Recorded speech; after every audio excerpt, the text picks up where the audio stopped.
আসসালামু আলাইকুম প্রিয় ভাই বোনেরা, আশা করি সবাই ভালো আছেন। আমরাও ভালো আছি আলহামদুলিল্লাহ।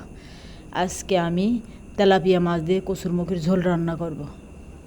তা আমি প্রথমে কসুরমুখিগুলো কেটে নিচ্ছি।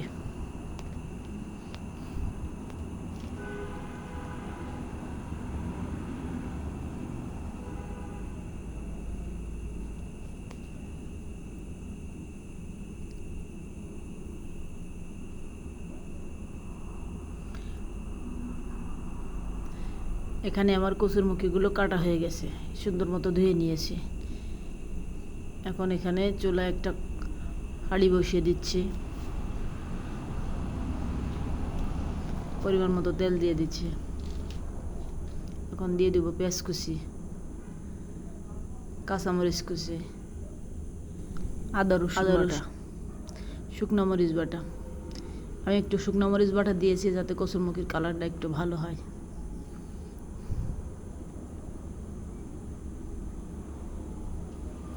এখন এগুলো ভালোভাবে নাড়াচাড়া করব।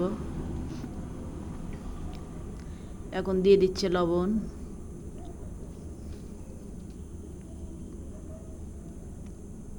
হলুদ আর ধনিয়ার গুঁড়ি।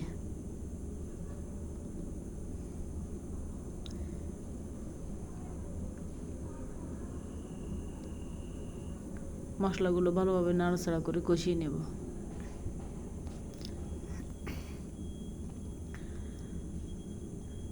এখন এখানে একটু পানি অ্যাড করে দিচ্ছি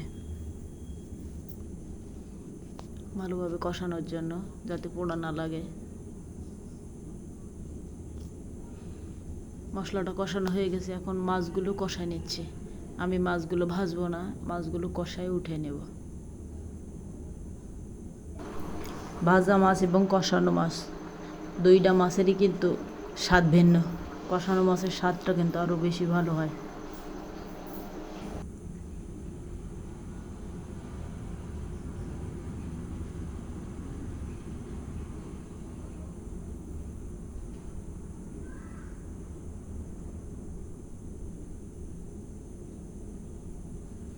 মাছগুলো উঠানো হয়ে গেছে, আমি এই মশলার ভিতরে কসুরমুখিগুলো কষাই নেব।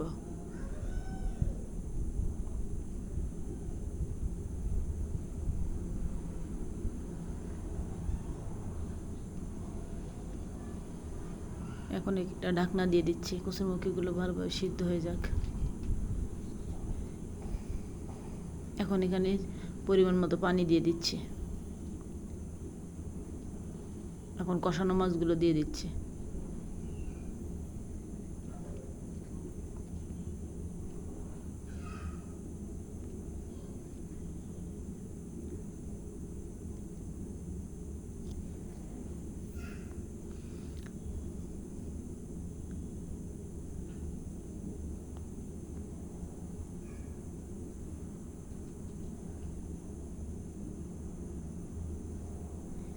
আমার তরকারিটা রান্না হয়ে গেছে, এখন খেয়ে দেখার পালা।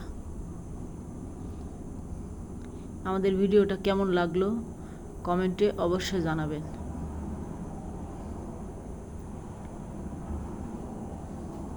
ধন্যবাদ সবাইকে।